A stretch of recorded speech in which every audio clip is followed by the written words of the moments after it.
24/7 Sports, it is your boy BSG. Man, I got some hot popcorn for y'all jokers today. Man, I think, man, that's what I'm going to start doing, man. I'm going to start, when we have drama like this, I'm going to have my girl make me the biggest thing of popcorn, and I'm going to put butter all on it, and I'm just going to sit it right in front of the camera, and y'all watch me eat while I'm eating it. Man, this is some hot stuff, man.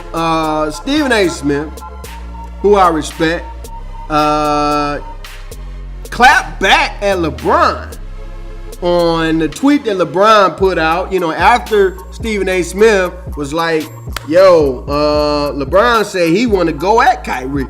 He want to fight Kyrie.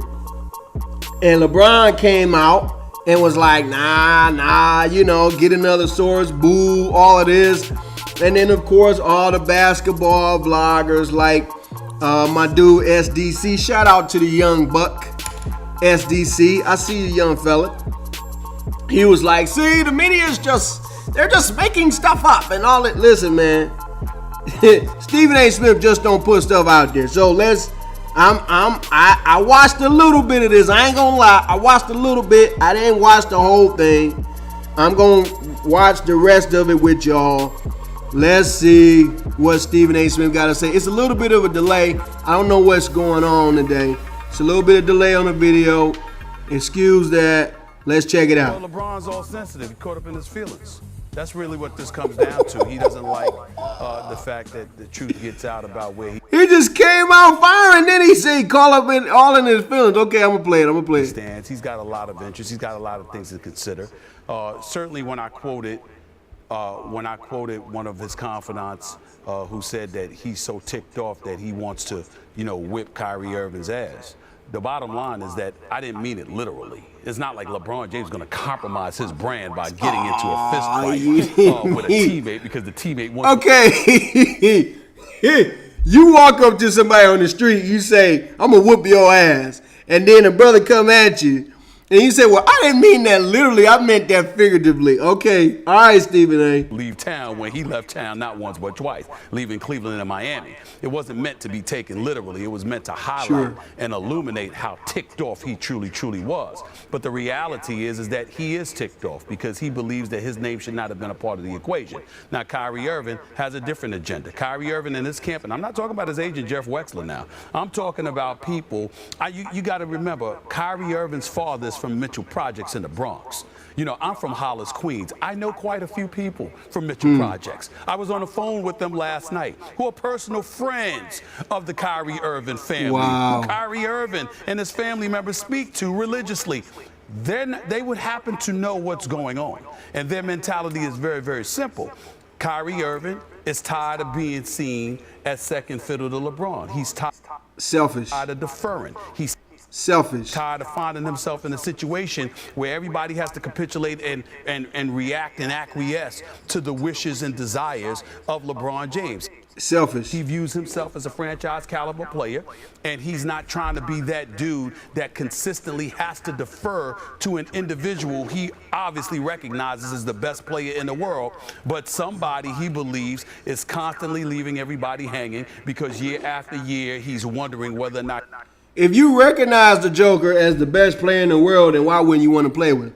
I don't think Kyrie recognizes LeBron as the best player. I think Kyrie thinks he's the best player. He's going to stay or go, allowing that storyline to circulate and percolate, and thereby leaving other individuals hanging in the eyes of a Kyrie Irving and those close to him. That's what's going on here. That's what's happening. LeBron James is caught up in his feelings because LeBron James is addicted to trying to control a narrative, and he doesn't get to control that. I'm sure you wouldn't let him get to control it if you could help it. I'm sure you certainly wouldn't let him control it, and you damn well know I'm not going to let him control that. He doesn't get to control the narrative on this one. That's the narrative. So you put the report out the other day. LeBron James takes to Twitter yesterday to allegedly respond.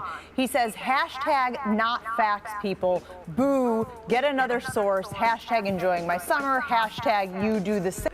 I always love these reporters that obviously went to school and college and study dialect and everything, and then they have to try to eloquently recite these tweets. Hashtag not facts, people. Boo. Get another source. Emoji. Like, you went to college to read tweets. And your reaction to this is? Well, first of all, listen, I'm not going to, when I'm on my radio show, it's my show, I don't have to share the platform. It's all me. It's a good feeling, too, by the way. But the bottom line is this.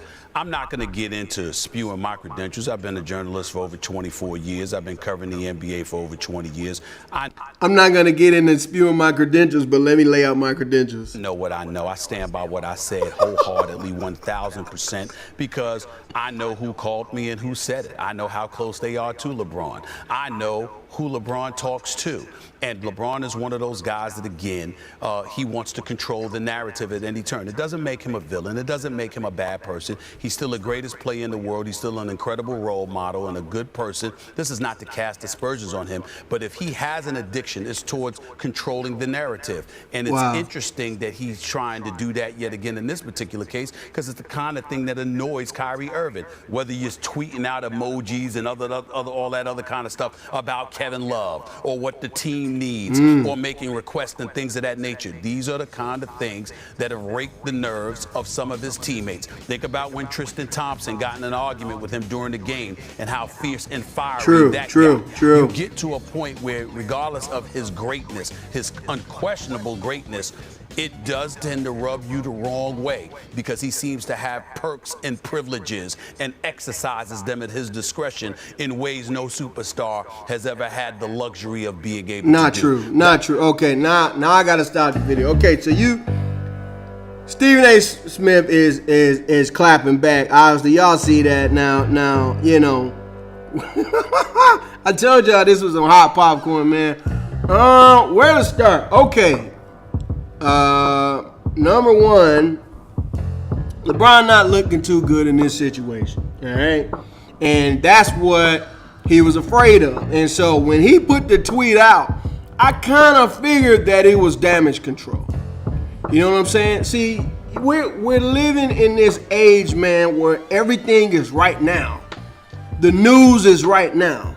Everything is happening right now. You get to see people's lives unfold by the minute, you know what I'm saying? By the second. You don't have to wait. This is not back in the day. I got an older friend. When I say older, I say he's in his 80s.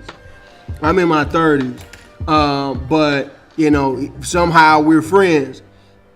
And he asked me one day, he was like, do you have you don't get the paper? I'm like, no, I don't get the paper. Well, how do you get your news if you don't get the paper?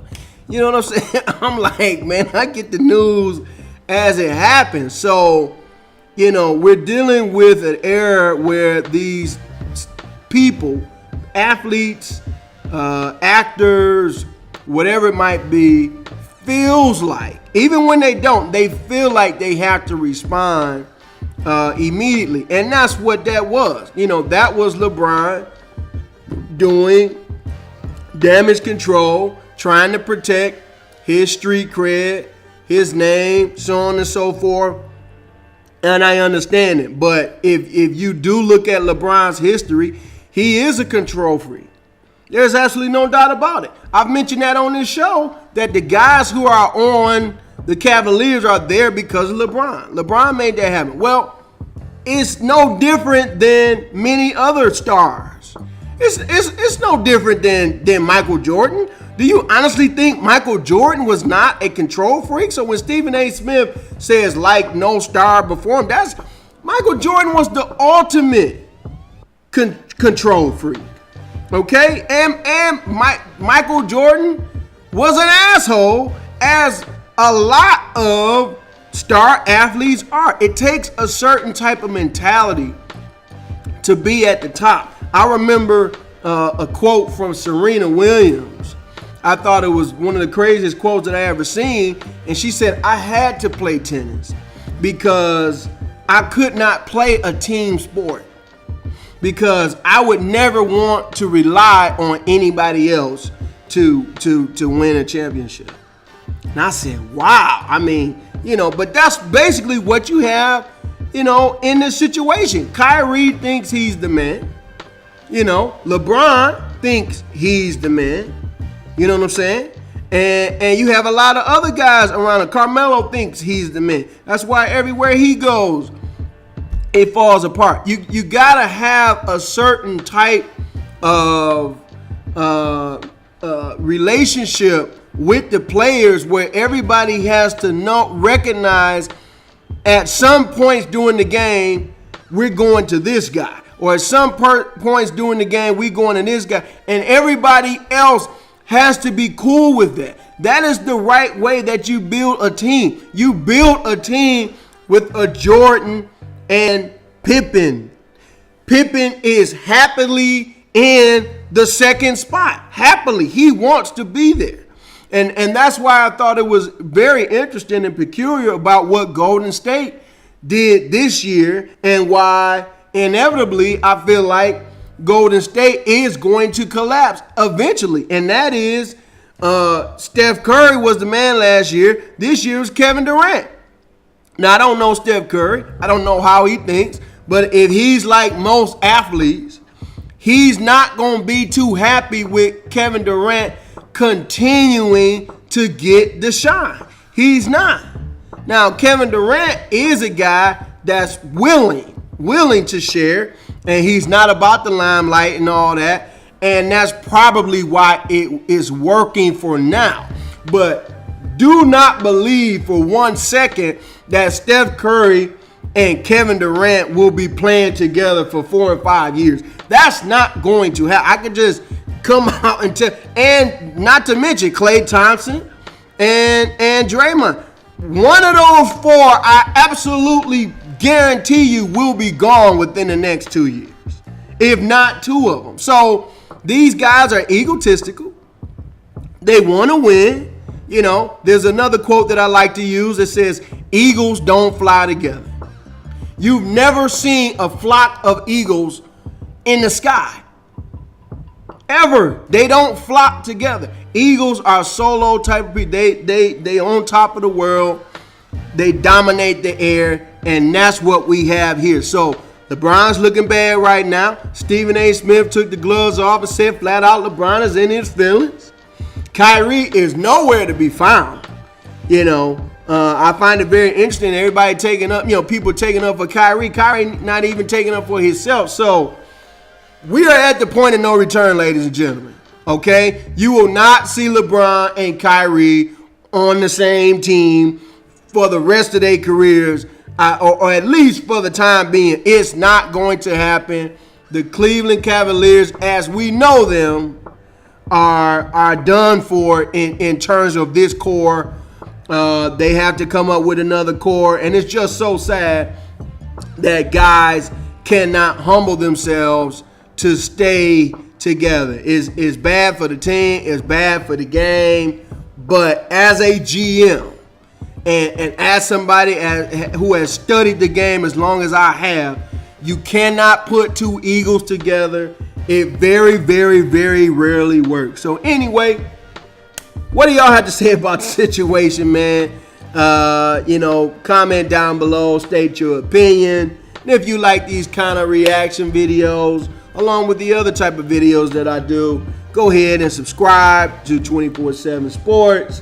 I post daily sports videos, and I'm not going to stop. As long as I can breathe, as long as I'm on this earth, I will be posting videos. I love sports. Until next time, it's your boy BSG, 24/7 Sports. I'm going to holler at y'all in the next video.